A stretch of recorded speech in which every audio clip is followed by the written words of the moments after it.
하나님을 영화롭게 하고 하나님을 영원히 즐거워하는 사람은 틀림없이 하나님을 바로 아는 사람이고 또 하나님을 사랑하는 사람입니다.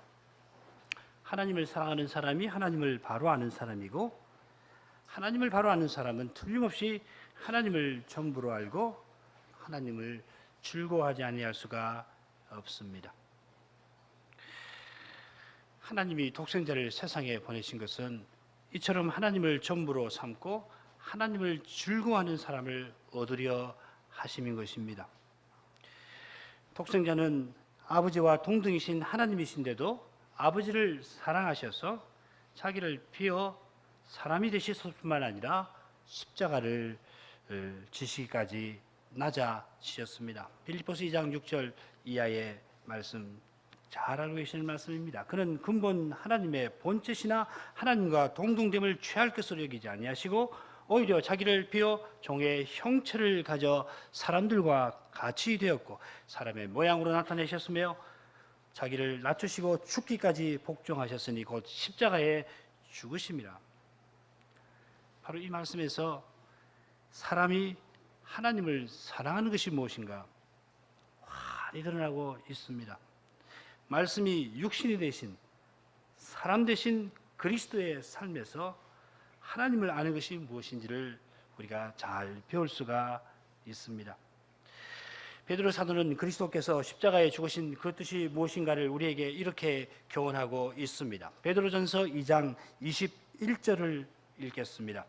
이를 위하여 너희가 부르심을 입었으니 그리스도도 너희를 위하여 고난을 받으사 너희에게 본을 끼쳐 그 자취를 따라오게 하려 하시느니라. 그리스도께서 우리를 위해서 고난을 받으셨습니다.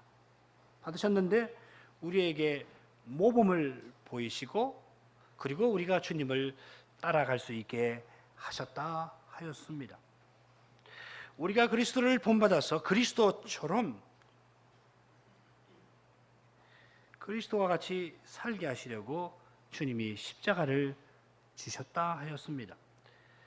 그리스도가 십자가를 지시기까지 아버지를 사랑하셨는데 우리도 주님을 본받아서 그 자취를 따라가면 하나님을 참으로 사랑하며 살게 될 것입니다. 이것이 바로 우리의 소명입니다. 그래서 21절 앞에 보면은 너희가 부르심을 입었다 하였습니다.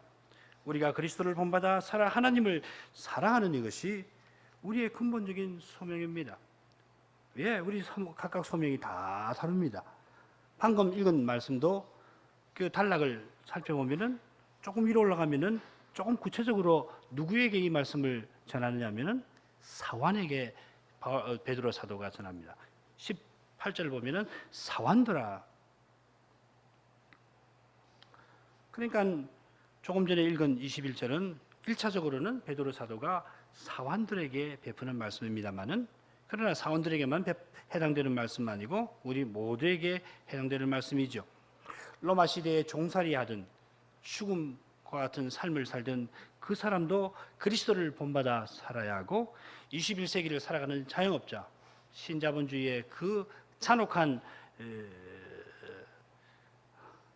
실로 잔혹하지요. 현실에서 겨우겨우 살아가는 자영업자도 그리스도를 본받아 살아야 합니다. 그리스도는 어느 시대를 막론하고 주님을 믿는 자기 지체들을 통해서 주님을 드러내고 계시는 것입니다. 바꿔 말씀드리면 그리스도는 주님의 몸과 지체인 교회를 통하여 주님을 드러내심으로 아버지를 사랑하고 계시고 우리는 믿음으로 주님의 생명을 살아내어서 하나님을 영화롭게 하는 것입니다. 베드로 사도는 우리가 부르심을 입었다 하였는데 21절 처음에 이를 위하여 부르심을 입었다 하였습니다. 사도가 지금 말하는 이것은 무엇입니까? 그 해답이 20절에 나오는데 오직 선을 행함으로 고난 받는 그것입니다. 믿음으로 살아서 고난을 받는 그것을 위해서 우리가 소명을 받았다 하는 겁니다. 우리가 그리스도를 본받는 삶은 고난받는 삶입니다. 선을 행함으로 고난받는 삶은 주님과 같이 욕을 받아도 대신 욕하지 아니하고 그게 22절 이하에 나올 겁니다.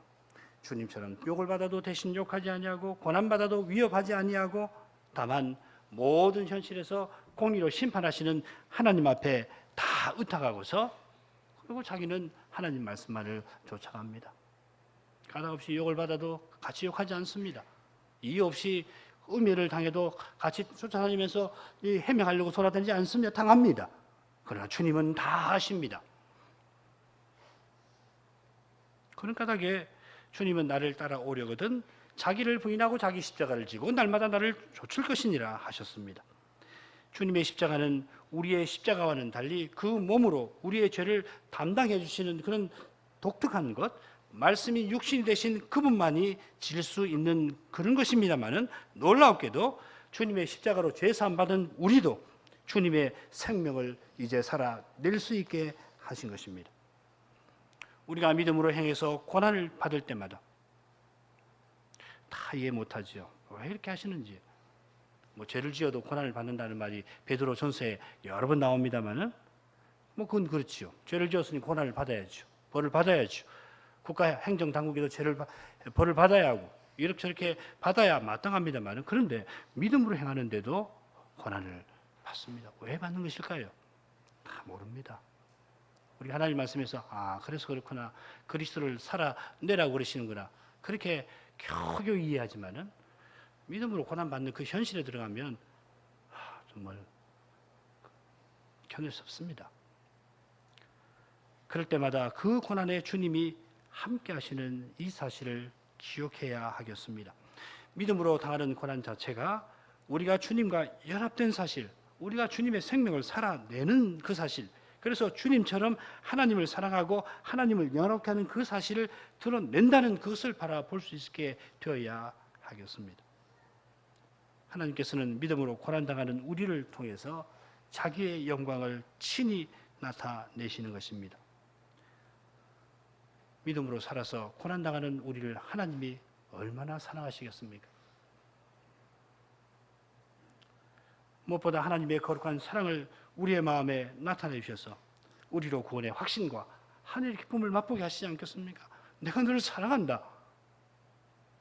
주님을 사랑해서 고난을 받는 우리에게 주님께서 그렇게 해주시지 않겠습니까? 틀림없습니다. 이렇게 우리가 오직 그리스도를 믿는 믿음으로 말미암아 하나님을 영화롭게 하고 하나님을 사랑할 수 있는데 이 그리스도를 믿는 믿음은 들음에서 나고 들음은 그리스도의 말씀으로 말미암는 법이므로 결국 그리스도의 말씀 성경에서 우리는 하나님을 영화롭게 하고 즐거워하는 준칙을 발견하는 것입니다. 바로 이 사실에서 성경에서 그리스도를 보아라 하는 명령도 가능한 것이고 성경에서 그리스도를 보라고 하는 이 명령은 모든 성경이 내게 대하여 증거하는 것이다 하는 주님의 말씀을 인용한 것에 불과합니다. 말씀이 육신이 되신 그리스도가 하나님 말씀인 성경을 여는 열쇠이십니다. 그처럼 성육신하신 그리스도를 통해서 우리가 하나님을 바로 압니다. 우리가 사람이신 그리스도를 통해서 하나님이신 그리스도에게로 나아가는 이것이 우리의 예배이고 이것이 곧 우리의 구원 아니고 무엇입니까? 사람이신 그리스도를 통해서 하나님이신 그리스도에게로 사람이신 그리스도를 통해서 성자 하나님께로 이렇게 표현하면 더 이해가 잘 되실지 모르겠습니다. 바꿔 말씀드리면 그리스도의 복음이 선포되는 교회의 예배에서 하나님의 영광이 인생에게 드러납니다. 예배에서 이걸 보아야 합니다. 예배에서 하나님의 영광을 보아야 합니다. 그냥 돌아가시면 안 됩니다. 특별히 그리스도 안에서 우리를 사랑하시는 이 하나님의 영광을 발견하시고 그 영광 여러 마음을 채우시고 그리고 집으로 돌아가셔야 일터로 돌아가셔야 합니다. 그 영광에 휩싸여서 일상을 사셔야만 신자로 살 수가 있습니다. 그래서 예배를 드리라 하는 겁니다. 내게 오라 하시는 겁니다. 믿음으로 나에게 나오라 하시는 겁니다. 그래야 사람을 벗어날 수 있는 겁니다. 사람으로 행하는 데서 넘어설 수 있는 겁니다. 안 그러면 결국 내게 있는 거 밖에 내놓을 수가 없습니다. 무슨 수로 다른 걸 내놓을 수 있습니까? 우리가 교회로서 기도할 때에 그리스도의 이름으로 성신의 도우심을 받아 아버지에게로 나가지 않습니까? 우리를 그리스도 안에서 가까이 부르시는 이 하나님이 유일하게 참되고 영생하시는 하나님이십니다. 소위 말하는 오문에서 이 한 분 하나님에 관하여 우리가 이제 배우고자 합니다. 오문으로 나가십시다. 오문, 하나님 한 분 외에 다른 하나님이 있습니까?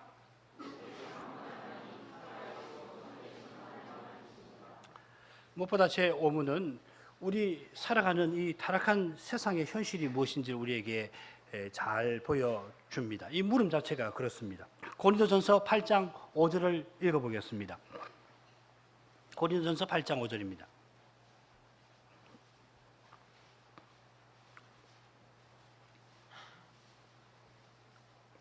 비록 하늘이나 땅에나 신이라 칭하는 자가 있어 많은 신과 많은 주가 있으나, 하늘이나 땅에 신이라 불리는 우상이 여러분 얼마나 많습니까? 왜냐면 그리스 신화 여러분 청소년들 우리 그리스나 그리스 로마 신화 많이 읽어보셨죠? 얼마나 많습니까? 나라마다 민족마다 또 얼마나 많은 신들이 있습니까? 바울 사도가 아테네에 갔을 때인데 그때 심지어 알지 못하는 신에게 제사 드리는 그런 일을 사도가 보기도 합니다.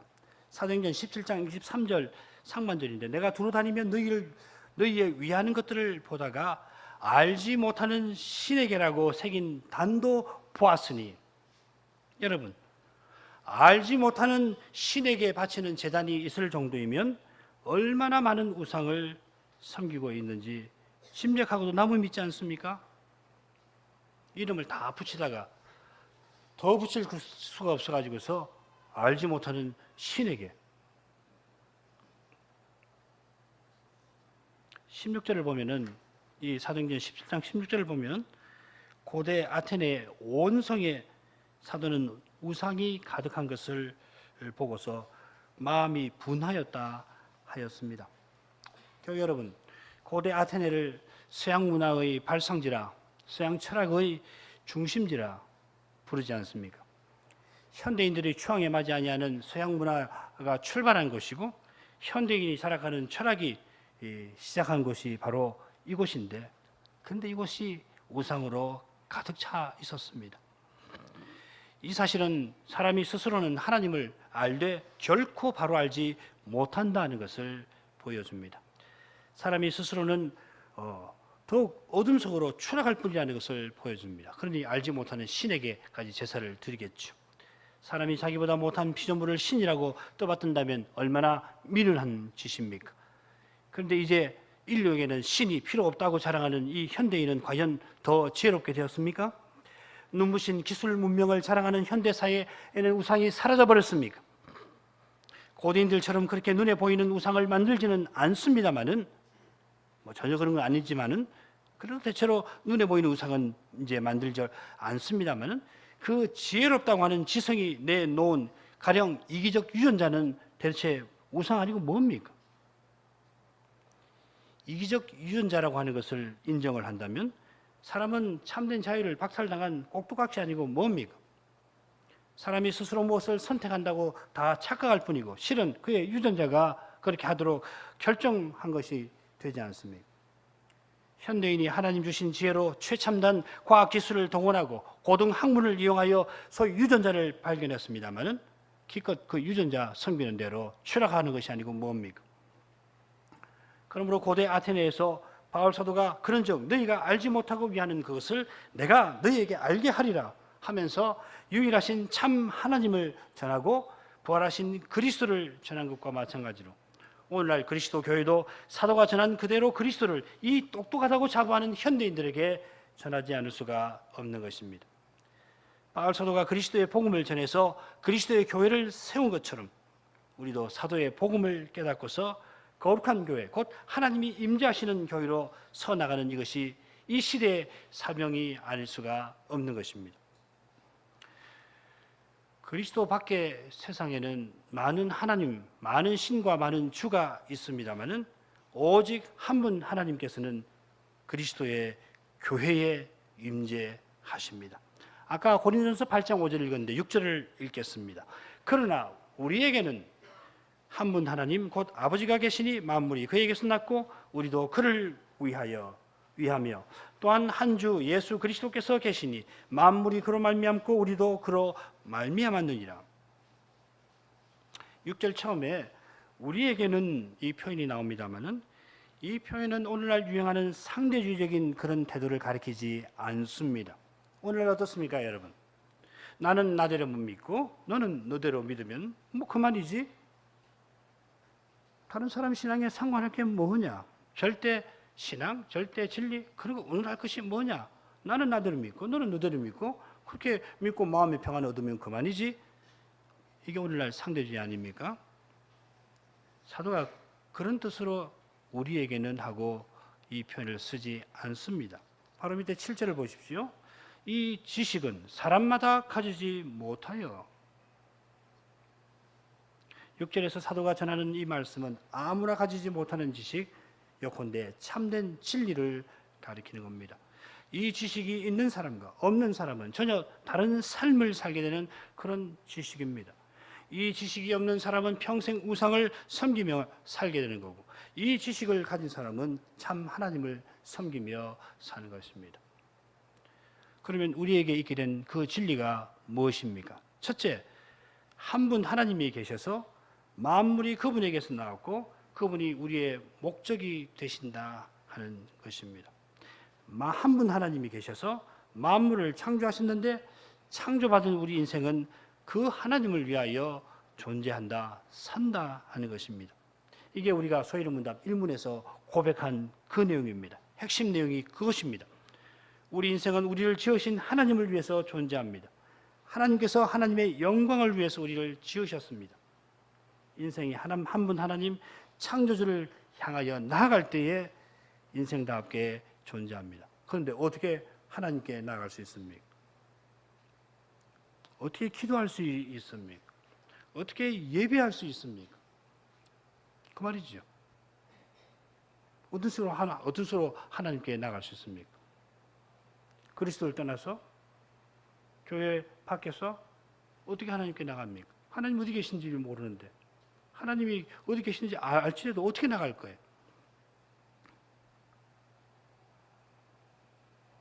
이 진리를 깨닫지 못하면은 인생은 우상을 섬기지 않을 수 없고, 우상을 섬기면 입이 있어도 말 못하는 우상을 닮고 맙니다. 그렇게 험하게 살다가 죄의 형벌로 심판받지 않을 수 없습니다. 평생 죄의 종노릇 하다가 죄의 형벌로 영원한 죽음을 당하지 않을 수가 없습니다. 사도가 전하는 둘째 전하는 진리는 뭡니까? 한 주 예수 그리스도가 계시는데 만물이 그분으로 말미암았고 우리도 그로 말미암았다 하는 사실입니다. 한 분 하나님께서 태초에 만물을 창조하시고 인생의 목적이 되셨다 하는 이 진리는 동시에 만물이 그리스도로 말미암았다 하는 것을 가리키는 겁니다. 요한복음 1장 1절부터 3절까지 말씀이 그것 아니에요? 태초에 말씀이 계시니라. 이 말씀이 하나님과 함께 계셨으니 이 말씀은 곧 하나님이시니라. 그가 태초에 하나님과 함께 계셨고 만물이 그로 말미암아 말씀 하나님으로 말미암아 지은 바 되었으니 지은 것이 하나도 그가 없이는 된 것이 없느니라. 한 분 하나님이 태초에 만물을 창조하셨는데 말씀 하나님으로 말미암아 창조하셨습니다. 바로 이 사실이 한 분 하나님이 만물을 창조하셨다. 한 분 참되신 하나님이 만물을 창조하셨다는 진리를 정확하게 설명하는 표현입니다. 그 까닭에 사람이 창조주 하나님을 위해서 지원받은 진리도 활이 드러난 것입니다. 만일 하나님이 말씀으로 창조하시지 않았다면 계시라고 하는 것이 아예 불가능한 겁니다. 사람이 하나님을 아는 것이 불가능한 것이에요. 하나님 우리에게 자기를 계시하시고 우리가 하나님을 위해서 살도록 지으셨다는 것, 이 계시가 우리에게 알려졌다는 사실 자체가 뭘 말하냐면 하나님이 말씀 하나님, 그래서 성자 하나님을 여기서 특별히 말씀이라 로고스라고 얘기하는 거예요. 말씀 하나님으로 말미암아 지으셨기 까닭에 우리가 하나님을 알고 하나님 우리의 목적이시라는 것을 아는 것입니다. 이게 기독교 창조론에서 우리가 앞으로 배우겠습니다만은 실로 중요한 점입니다. 왜 삼위일체냐? 하나님이 삼위일체시니까 삼위일체지요. 돌려 생각하면 하나님이 삼위일체가 아니시면 참된 의미에서 창조는 없습니다. 참된 의미에서 계시도 불가능합니다. 구원 불가능합니다.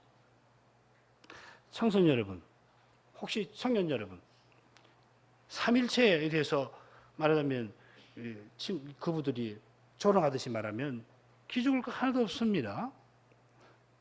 여러분이 하나님 말씀을 예수 그리스도를 잘 배워서 이 성경을 깨달으면 기죽을 일이 아니에요. 전혀. 삼일체가 아니면 창조가 설명이 안 됩니다. 그건 복잡한 이야기 아닙니다. 사람이 무엇인지, 사람이 무엇을 위해서 사는지 알 수 없습니다. 하나님이 삼일체가 아니시면 참된 의미에서 구원이 불가능합니다. 예배가 성립되질 않아요. 예배가 뭡니까? 그리스도를 통해서 성신 안에서 아버지께로, 이게 예배입니다. 중보자 예수 그리스도 없이는 하나님께 나갈 수 없습니다. 하나님이 중보자가 되셨습니다. 그리고 성신을 우리에게 주셔서 우리가 이 중보자와 연합이 되었습니다. 얼마나 놀라운지 모릅니다. 여러분이 늘 들으시는 그리스도, 성신, 성신의 내주, 삼위일체, 이 진리 중에 진리입니다. 신비한 진리입니다. 부끄러울 거 하나도 없어요. 오히려 하나님 말씀을 깨닫고 여러분이 예배를 참으로 드리십시오. 기도를 참으로 드리십시오. 그러면 삼위일체가 납득이 될 거예요. 그리고 공부하십시오. 자연을 연구하십시오. 인간 사회를 보십시오. 이 삼위일체의 진리 위해서 연구하십시오. 안전한 길입니다. 그리고 어디 여행을 가더라도 자연에서 하나님을 발견하십시오. 이것이 삼위일체예요. 무슨 교리 아닙니다. 머릿속에 있는 교리 아닙니다.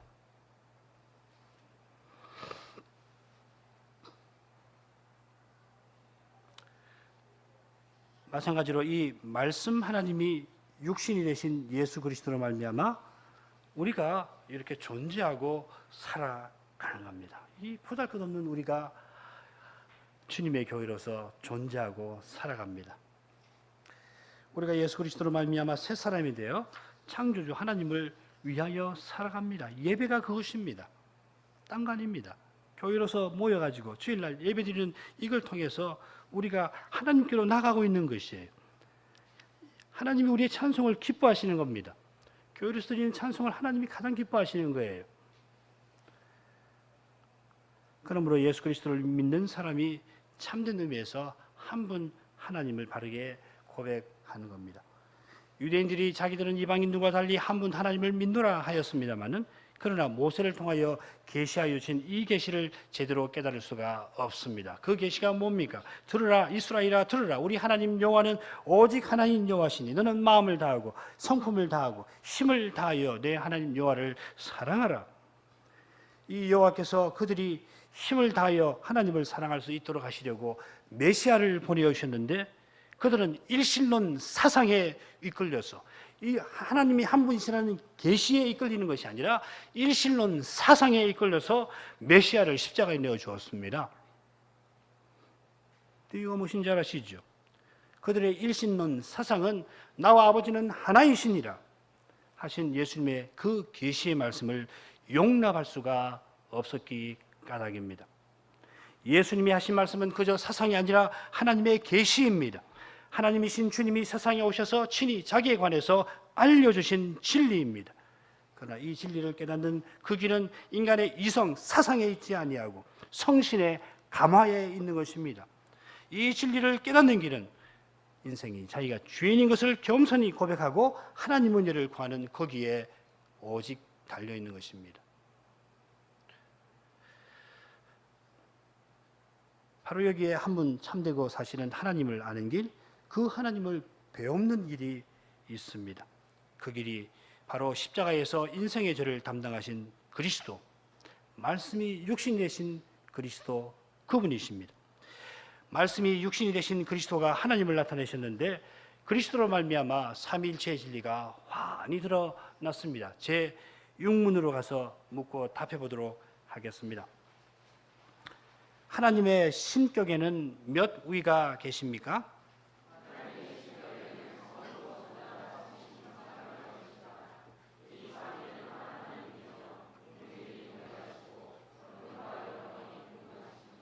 이 6문에서 우리가 한 분 하나님 안에 삼위가 계신다 하는 사실, 그리고 이 삼위는 본질이 동등이시고, 그리고 셋째로 그 권능과 영광이 동등하심을 배울 수가 있습니다. 하나님 말씀은 하나님이 성부, 성자, 성신 삼위이심을 우리에게 분명히 계시합니다. 예수님이 세례요한에게 세례를 받으시고 그리스도로서 공식 취임하시는 그날에 하나님이 삼위이심이 드러났습니다. 마태복음 3장 16절 17절 잘 알고 계시는 말씀입니다. 예수께서 세례를 받으시고 곧 물에서 올라오실새 하늘이 열리고 하나님의 성신이, 하나님의 신이 비둘기같이 내려 자기 위에 임하심을 보시더니 하늘로서 소리가 있어 말씀하시되 이는 내 사랑하는 아들이요 내 기뻐하는 자라 하시니라. 우리는 무엇보다 이 말씀을 하신, 이 말씀이 기록된 시점, 이 일이 있었던 시점에 주의할 필요가 있겠습니다. 예수님은 이제로부터 그리스도로서 그 받은 사명을 적극적으로 이루시고 나가실 텐데, 마치 구약의 대제사장이 세례를 받아서 그 직임에 나갔듯이 제사장의 아들 세례 요한에게 주님은 세례를 받으시고 구약에서 예언하던 그 그리스도로서 이제 이스라엘 가운데 나타나십니다. 방금 읽은 부분이 마태복음 3장 마지막 부분입니다. 그리고 4장을 넘겨보십시오. 어떤 내용이 나오지요? 그리스도께서 사탄에게 시험 받으시는 장면이 나옵니다. 마태는 뭐라고 기록합니까? 예수님께서 성신에 이끌려 마귀에게 시험을 받는다 하므로 예수님이 그리스도로서 중대한 사명을 행하시는 점을 표현하였습니다. 예수님이 우리같이 죄인이라서 시험 받으시는 것이 아니라 우리를 위해서 시험을 받으신 것 아닙니까? 이 일을 필두로 해서 주님은 갈릴리로 가신 다음에 회개하라 천국이 가까웠느니라 하시고, 그리고 이 하나님 나라의 능력을 나타내시며 하나님 뜻을 계시하셨고 마침내 십자가로 가셔서 그리스도로서 사명을 다 이루시게 됩니다. 그런데 이 중요한 시점에 죄인을 구원하시는 하나님의 뜻을 적극적으로 이루시려고 하는 그 출발선에서 하나님이 자기를 환히 드러내십니다. 곧 예수께서 그리스도로서 공식 취임하시는 그 일을 통하여 하나님이 성부, 성자, 성신이심을 드러내셨습니다. 하나님이 삼위일체시니까 구원의 일을 이루어 나가시려고 할 때 자연히 삼위께서 함께 그 일을 이루어 나가시는 것이 드러나지 않을 수가 없습니다만은 마태는 이 중요한 시점에서 이 사실을 분명하게 성경에 기록하고 있습니다. 마찬가지로 예수님께서 십자가와 부활로 주님의 지상 사명을 다 이루시고 하늘에 올라가실 때 친히 삼위일체 하나님에 관해서 계시를 하셨습니다. 마태복음 28장 18절 이하를 읽겠습니다. 예수께서 나와 일러 가라사대 하늘과 땅의 모든 권세를 내게 주셨으니 그러므로 너희는 가서 모든 족속으로 제자를 삼아 아버지와 아들과 성신의 이름으로 세례를 주고 내가 너희에게 분반 모든 것을 가르쳐 지키게 하라. 볼지어다 내가 세상 끝날까지 너희와 항상 함께 있으리라 하시니라. 갈릴리 어느 산에 11 제자를 불러다가 지금 중요한 사명을 주님께서 내리시는 장면입니다. 여기 주님께서 주님을 믿는 사도를 보내서 그 복음을 듣고 주님을 믿는 사람들을 아버지와 아들과 성신의 이름 안으로 세례를 주라 하십니다. 이 표현을 좀 바꿔보면은 아버지와 아들과 성신의 그 이름 안으로 세례를 베풀어라 이렇게 되어 있습니다. 아버지와 아들과 성신 이렇게 말씀하셨는데 이름들이라고 하지 않고 In the names of the Father, the Son, and the Spirit 이렇게 하지 않고 In the name 단수로 표기를 말씀하셨습니다. 그러니까 마태가 이렇게 적어놨겠죠? 참 기묘한 표현 아닙니까?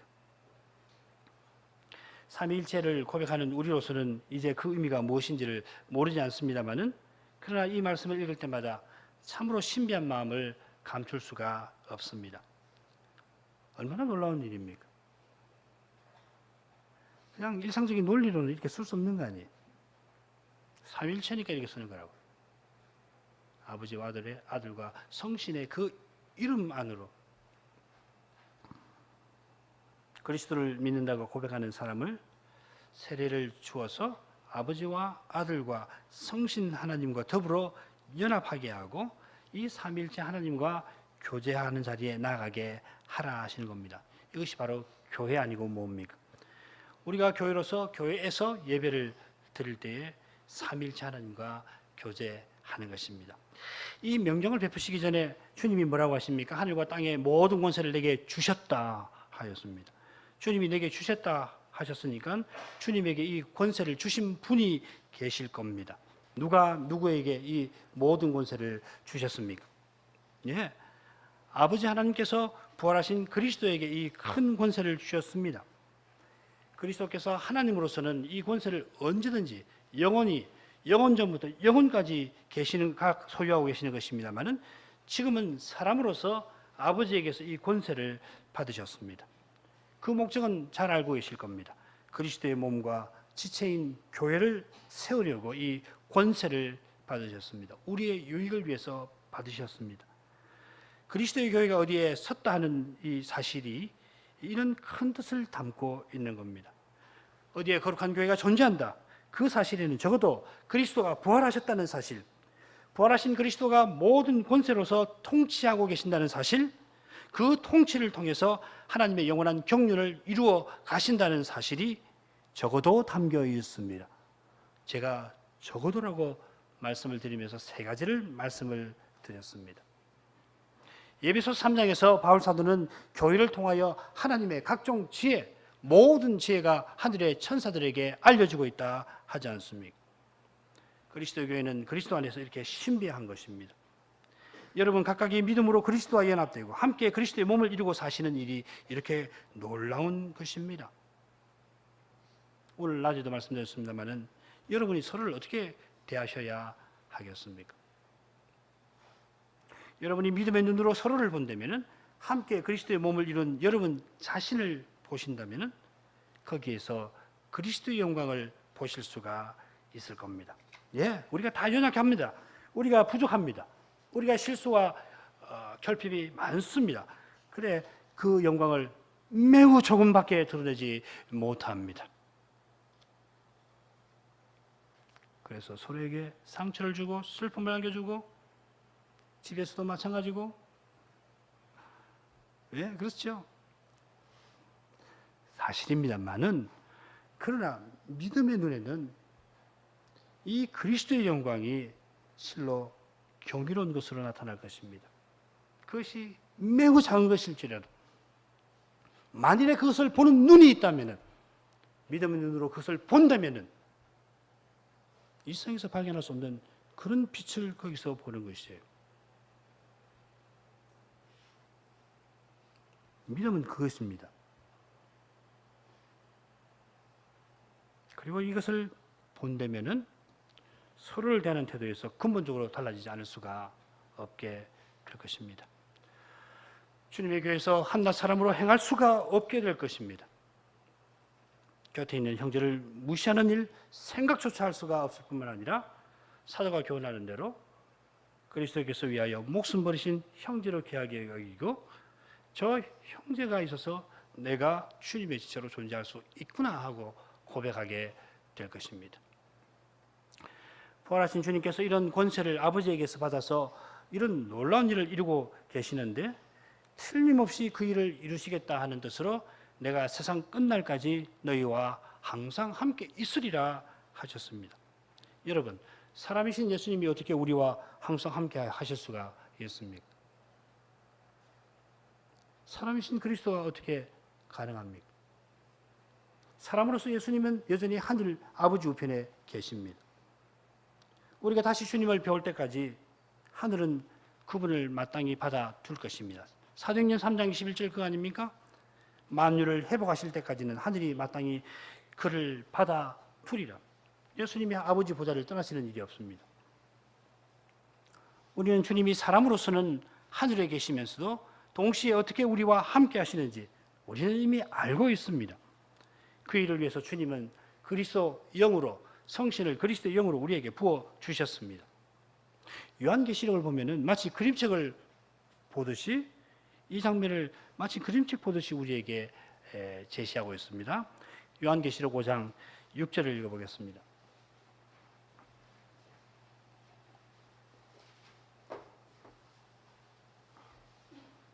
내가 또 보니 보좌와 네 생물과 장로들 사이에 어린 양이 섰는데 일찍 죽임을 당한 것 같더라. 7뿔과 7눈이 있으니 이 눈은 온 땅에 보내심을 입은 하나님의 7 영이더라. 일찍 죽음, 틀림없이 일찍 이전에 죽임을 당한 것 같은데, 그런데 지금은 살아서 하나님 보좌에 서 계시는 어린 양. 청선 여러분, 어린 여러분 누구신지 잘 아시죠? 예수 그리스도이십니다. 유월절 어린 양으로서 십자가에 달리시고 부활하신 예수님이십니다. 그런데 어린 양 예수님의 모습이 얼마나 신기합니까? 7뿔이 있고 7눈이 있습니다. 7은 완전한 수죠. 7개의 뿔이 있다는 것은 그분이 우리 조금 전에 배운 대로 하늘과 땅의 모든 권세를 받으신 것을 상징합니다. 자, 7눈은 뭐죠? 7영, 하나님의 7영, 성신을 어린 양이 소유하고 계심을 가리킵니다. 이 사실이 바울 사도가 특별히 부활하신 그리스도에 관해서 심오하게 교훈하는 그 내용입니다. 성신으로 부활하신 그리스도는 성신과 하나가 되셨습니다. 부활하신 그리스도는 성신을 그리스도의 영으로 우리에게 부어주셔서 성신으로 우리와 늘 함께 하십니다. 자, 이 장면에 이어서 요한 사도는 천상에서 어떤 일이 있다고 기록을 합니까? 그것은 첫째로 네 생물과 24상노들이 어린 양 앞에 엎드렸다 합니다. 무슨 의미입니까? 어린 양 예수님, 부활하신 예수님은 천사들의 경배를 받으실 하나님이심을 가리키는 겁니다. 그래서 조금 더 내려가면 천만 천군 천사들이 이 어린 양께 찬송을 드리잖아요. 11절부터 읽겠습니다. 내가 또 보고 들으며 보좌와 생물들과 장로들을 둘러싼 많은 천사의 음성이 있으니 그 수가 만만이요 천천이라 큰 음성으로 가로되 죽임을 당하신 어린 양이 능력과 부와 지혜와 힘과 존귀와 영광과 찬송을 받으시기에 합당하도다 하더라. 내가 또 들으니 하늘 위에와 땅 위에와 땅 아래와 바다 위에와 또 그 가운데 모든 만물이 가로되 보좌에 앉으신 이와 어린 양에게, 보좌에 앉으신 이와 어린 양에게 찬송과 존귀와 영광과 능력을 세세토록 돌릴지어다 하니 네 생물이 가로되 아멘 하고 장로들이 엎드려 경배하더라. 이런 사실이 있어서 우리 교회도 하나님을 찬송하는 여러 찬송에서 예수님을 하나님이라고 부르면서 찬송 드리는 거 아닙니까? 한 군데만 우리 예수님, 우리 구주님, 우리 하나님 찬송합니다. 마찬가지로 성신도 하나님이시므로 우리 교회는 성신의 이름을 불러서 찬송을 드립니다. 보혜사인 성신님, 나를 인도하시니 나를 감화하시며 충만하옵소서. 나의 속에 잘못된 거 불사르시고 다만 성신 의지하여 행케 하옵소서. 이렇게 우리는 예배에서 기도드리고 찬송을 부름으로 삼위 하나님과 교통하는 자리에 나아가는 겁니다. 지금 우리가 그렇게 하는 겁니다. 이는 아버지께서 아들을 세상에 보내시고 아들이 성신을 우리에게 부어주신 그 은혜 위에서 이루어지는 겁니다. 삼위 하나님께서 먼저 우리를 하나님께로 불러주셨으므로 그 은혜 위에서 우리도 삼위 하나님의 이름을 불러 찬송하고 기도하는 것입니다. 하나님이 그리스도 안에서 우리를 사랑하셨으므로 우리도 성신을 유지하여 하나님을 사랑하는 것입니다. 우리가 거룩한 교회로서 예배를 드리고 하나님을 사랑하고 나아가는 그 자리에서 거기서 삼위일체의 영광이 환히 드러납니다. 하나님의 아들 예수 그리스도가 세상에 오셔서 아버지의 뜻을 쫓아 십자가에 나가시고 부활하셔서 성신을 아버지께 받아 우리에게 부어주신 데서 하나님이 삼위일체이신 것이 드러났듯이 그 성신으로 말미암아 그리스도의 생명을 살아내어서 하나님의 자녀답게 살아가는 우리에게서 삼위일체의 영광이 나타납니다. 이것이 바로 삼위일체 하나님이 태초에 인생을 하나님의 형상대로 창조하신 목적인 것입니다. 창세기 1장 26절부터 28절을 읽겠습니다. 하나님이 가라사대 우리의 형상을 따라 우리의 모양대로 우리가 사람을 만들고 그로 바다의 고기와 공중의 새와 육축과 온 땅과 땅에 기는 모든 것을 다스리게 하자 하시고 하나님이 자기 형상 곧 하나님의 형상대로 사람을 창조하시되 남자와 여자로 창조하시고 하나님이 그들에게 복을 주시며 그들에게 이르시되 생육하고 번성하여 땅에 충만하라 땅을 정복하라 바다의 고기와 공중의 새와 땅에 움직이는 모든 생물을 다스리라 하시니라. 여기 흥미로운 점이 있죠. 26절에 뭐라고 되겠습니까? 하나님이 우리의 형상을 따라 우리의 모양대로 우리가 사람을 만들자. 27절은 어떻습니까? 3인칭으로 해서 하나님이 자기 형상 곧 하나님의 형상대로 사람을 지으셨다 하셨습니다. 이 말씀이든지 구약 성경에 자주 등장하는 여호와의 사자, 아주 특수한 천사시지요. 그리고 여호와의 신에 관한 말씀은 우리에게 하나님이 한 분이시지만 하나님 안에 삼위가 계신다 하는 것을 우리에게 확인시켜 줍니다. 물론 삼위일체의 신비는 그리스도에게서 환히 드러납니다만 예수님 오시기 이전에라도 그 신비가 하나님의 창조 사역과 구속 사역을 통하여 인생에게 계시된 것입니다. 너무나 당연한 일 아닙니까? 하나님이 삼위이시니까, 삼위일체이시니까 하나님이 일을 행하실 때 자연히 삼위일체의 신비가 드러나는 겁니다. 우리가 그걸 볼 수 있어야 할 겁니다. 어린 여러분 혹은 청소년 여러분, 혹시 여러분은 왜 삼위일체를 믿는가 하는 질문을 받게 되면 이렇게 답하십시오. 하나님 말씀이 그렇게 교훈하는 까닭에 내가 그렇게 믿습니다. 성경이 교훈하는 대로 하나님이 삼위일체시니까 그렇게 믿지 않을 수 없다고 대답하는 것입니다. 말씀드린 대로 하나님이 삼위일체가 아니시면 우리의 구원은 물론이고 우리의 창조도 해명될 수 없습니다. 무슨 말씀입니까? 날마다 살아가는 우리의 삶이 신기루가 되고 마는 겁니다. 안개와 같이 사라져버리고 마는 겁니다. 허상을 사는 것입니다. 구원은 놔두고 어떻게 하나님이 삼위이신 것을 우리가 고백하지 않을 수가 있습니까? 하나님이 삼위일체이셔서 날마다 이렇게 그 손으로 신실하신 손으로 붙들어서 우리가 살고 있는데 하나님이 삼위일체이시라는 걸 인정하지 않는다? 말이 되지 않는 이야기예요. 연구하십시오. 이런 말씀을 배워서 앞으로 대학에 가시든지 혹은 더 하시든지 뭐 자연과학을 연구하시든지 인문과학을 연구하시든지 혹은 뭐 이런저런 활동을 통해서 공부하십시오. 하나님 말씀이 진리라고 하는 것을 확신하게 될 것입니다. 하나님께서 인생을 하나님 형상대로 형상을 따라 지으셨다는 말씀은 그 내용이 매우 심오합니다만 아주 간단하게 말씀드린다면 우리 인생이 하나님의 영광을 드러낸다 혹은 하나님의 영광이 우리를 통해서 드러낸다 난다 하는 것이 아니고 뭡니까? 하나님 영광이 뭡니까? 우리 주님이 십자가를 지시던 밤에 아버지의 이름을 부르시면서 창세전에 내가 아버지와 함께 가졌던 영광 안에서 이렇게 말씀하십니다. 요한복음 17장 5절입니다. 아버지여, 창세전에 내가 아버지와 함께 가졌던 영광으로서 지금도 아버지와 함께 나를 영화롭게 하옵소서. 이 말씀은 예수님의 십자가와 부활에 관한 말씀입니다. 예수님이 십자가를 지시고 부활하시는 데에서 창세전에 아버지와 아들이 서로 함께 하셨던 뜻이 실현되고 그 뜻이 이루어져서 아버지와 아들이 함께 영광을 거두시는 것입니다. 지금도 교회를 통해서 그 영광을 거두고 계시는 겁니다. 여러분을 통해서 거두고 계시는 것입니다. 창세전에 아버지와 아들이 어떤 관계이셨는지 주님이 한 번은 이렇게 계시하셨습니다. 내 아버지께서 누가복음 10장 22절을 읽습니다. 내 아버지께서 모든 것을 내게 주셨으니 아버지 외에는 아들이 누군지 아는 자가 없고 아들과 및 아들의 소원대로 계시를 받는 자 외에는 아버지가 누군지 아는 자가 없나이다. 아버지는 아들에게 자기 전부를 주실 만큼 아들을 사랑하십니다. 그 사랑이 아버지 외에는 아들을 아는 자가 없다는 말씀에 표현되어 있습니다. 그처럼 아들 외에는 아버지를 아는 자가 없다는 이 말씀은 아들도 아버지를 참으로 사랑하시는 사실을 잘 드러냅니다.